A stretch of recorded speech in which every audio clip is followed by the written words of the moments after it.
Fe con la palabra. Bienvenidos a este espacio en el que reflexionamos en la palabra de Dios, acompañados de una tacita de café. El día de hoy, jueves 15 de enero del 2026. La montaña, que es un obstáculo. Cada uno de nosotros muchas ocasiones nos enfrentamos a situaciones en las que parece imposible que logremos lo que de pronto hemos pensado, hemos soñado, pero ¿cuál es el obstáculo que impide que esas bendiciones de Dios vengan o nos alcancen? En Hebreos capítulo 3 versículo 11 nos dice el Señor algo tan crucial.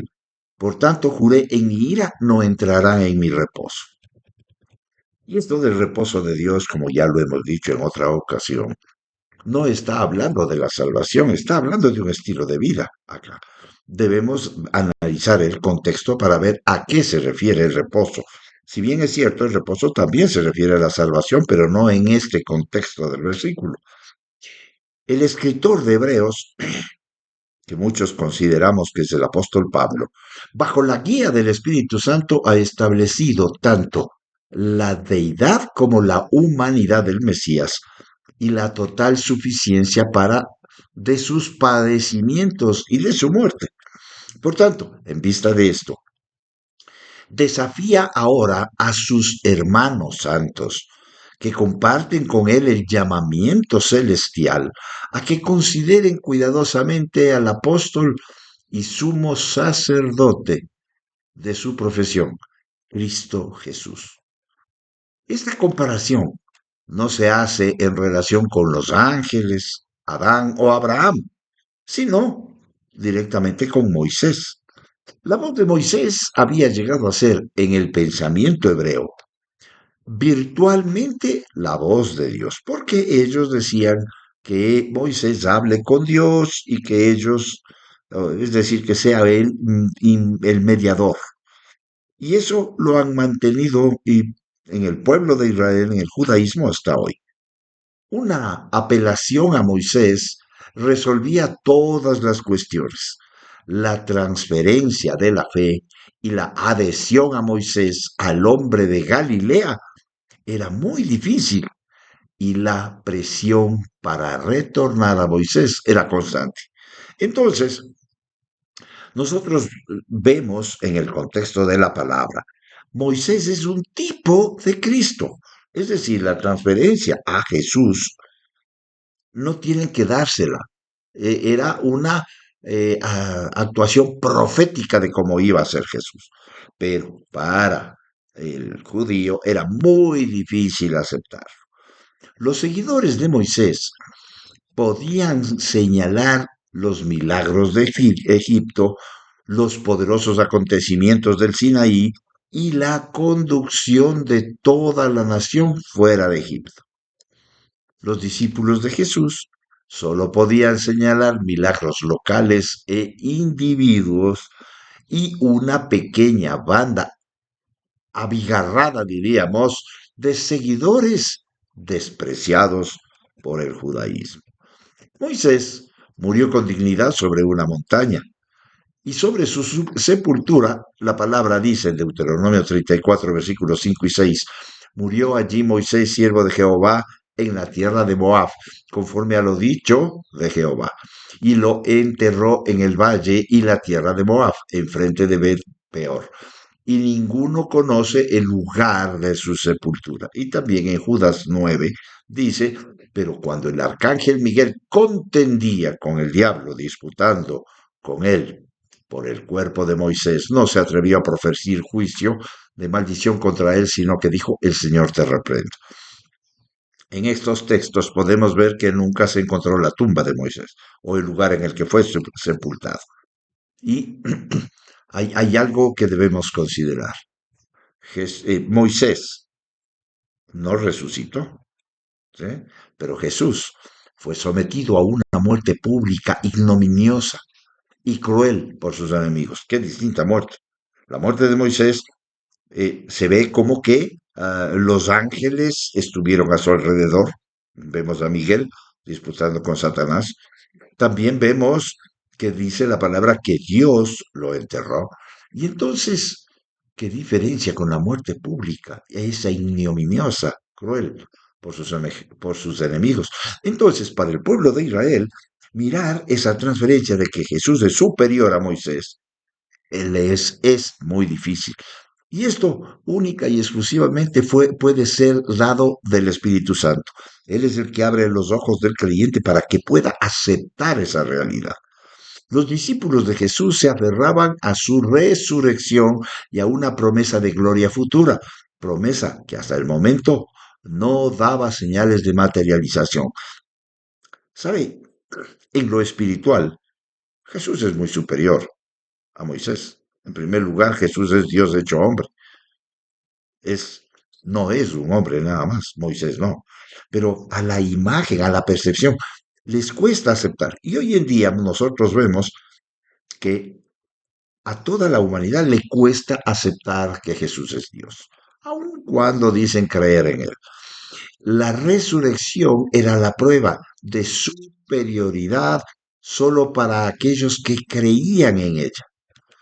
En el intento que, que sigue de probar que Jesús es más grande que Moisés, es digno de notar que no se apela a la resurrección. El argumento se basa más bien únicamente en la identidad ya argumentada sobre la base de las escrituras del Antiguo Testamento, de Jesús como el divino Hijo de Dios. Pero, sin tomar en consideración su enfoque, el escritor es verdaderamente paulino en su comprensión del completo eclipse de Moisés por Cristo. La cuestión de la perpetuidad de la autoridad de Moisés surgió muy pronto en la iglesia, aún en Jerusalén, y el primer gran concilio fue convocado para resolver esta cuestión. Lo podemos leer en el capítulo 15 del libro de Hechos.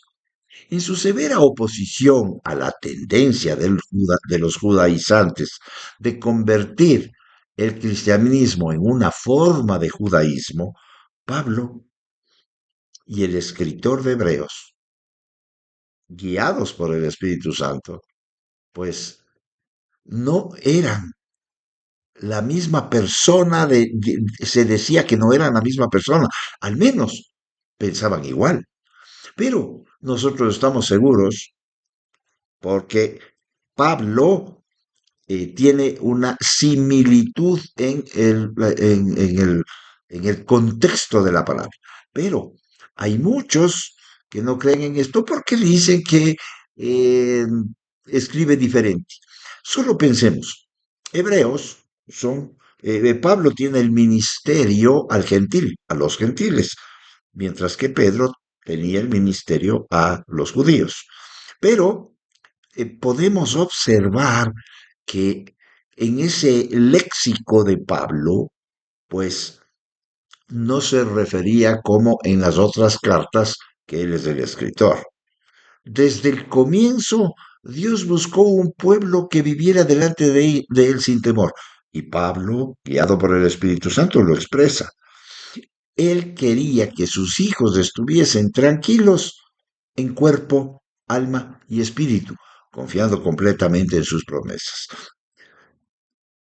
Todo nuestro ser, espíritu, alma y cuerpo, debe ser hallado irreprensible. Es decir, en el corazón de Dios nosotros vemos que Dios quiere una iglesia santa e irreprensible, pero en espíritu, cuerpo y alma.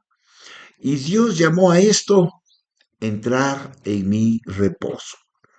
Por eso llevó a su pueblo a un desierto desolado donde no había agua, ni comida, ni medios de subsistencia. Solo le dio a Israel su promesa de que él los guardaría. Su mensaje para Israel era simple: tened fe en mí. Él los llevó a poner toda su confianza en él, que él haría lo imposible para ellos. Y por eso entendemos por qué Dios les llevó al desierto a Israel. ¿Para qué? Para que tenga esa dependencia de Dios. Tal es así que nosotros pasamos desiertos en nuestra vida y el propósito de Dios sigue. siendo el mismo. Irreprensible en espiritual mi cuerpo. Los desiertos nos llevan a depender de Dios. De acuerdo al autor de Hebreos, por dirección del Espíritu Santo, el pueblo de Dios de dicha época nunca entró en su reposo, porque ellos no confiaban en sus promesas. En Hebreos 3:11, que es el versículo que estamos tratando, leemos justamente eso. Por eso juré enojado, no entrará en mi reposo. En el pasaje acerca de la higuera, Jesús se refiere a una montaña sin nombre. Cualquiera que dijere a este monte, quítate y échate en el mar, y no dudare en su corazón, sino que creyere que será hecho lo que dice, lo que diga será hecho. Lo leemos en Marcos 11:23. Jesús les estaba diciendo a sus discípulos y también a nosotros hoy en día, la incredulidad en vuestro corazón es como una montaña de obstáculo que no puede ser movida. Si no es expulsada, yo no podré trabajar con ustedes, no por incapacidad de Dios. Dios es todopoderoso, pero el impedimento es para nosotros, por la incredulidad. Recordemos que Jesús no hizo muchos milagros en Nazaret por la incredulidad de la gente. El hecho es que Jesús no pudo hacer esos milagros, no por incapacidad, sino porque la incredulidad era un obstáculo en ellos para recibir diríamos, los milagros del Señor. No lo hizo, ¿no? Y vemos en Mateo 15:58 que nos habla sobre esos, por la incredulidad de ellos. Lo mismo se aplica en la iglesia de Cristo hoy. Donde hay incredulidad, Él no podrá trabajar. La incredulidad es siempre la montaña que impide la completa revelación y la bendición de Dios para sus hijos. Dios muestra la advertencia sobre la incredulidad y la desobediencia del pueblo de Israel en el desierto. Dios expresa su ira por aquellos que no confiaron en Él y, como resultado, no pudieron entrar en la tierra prometida que simboliza el reposo. Un poquito para reflexionar en este pasaje podríamos considerar lo siguiente. En primer lugar, la confianza en Dios. Hay áreas en nuestra vida donde sentimos que no estamos confiando plenamente, totalmente en Dios. Este versículo nos recuerda la importancia de la fe y la obediencia. La obediencia muestra la fe. Yo no puedo decir tengo fe sin obedecer. En segundo lugar, el reposo de Dios. ¿Qué significa para nosotros el reposo de Dios? En el contexto de la Biblia, el reposo puede referirse a la paz que encontramos en Él, a la promesa de la vida eterna, a las dos circunstancias. La paz que encontramos en Él, pese a los problemas, pese a las circunstancias, no deben cambiar las circunstancias para sentir la paz. En tercer lugar, advertencias. Este pasaje también nos invita a reflexionar sobre las advertencias que Dios nos da. ¿Estamos escuchando y respondiendo a su voz? Meditamos en estos puntos, oramos sobre ellos, pidiendo a Dios que nos ayude a confiar en Él y a entrar en su reposo, pues esa debería ser la premisa. Hagamos, meditemos en estos puntos, oremos pidiendo que Dios nos ayude y ponga en nosotros ese confiar en Él totalmente y entremos en su reposo. Que Dios les bendiga y será hasta la próxima. Vive un café con la palabra, si así el Señor lo permite. Hasta pronto.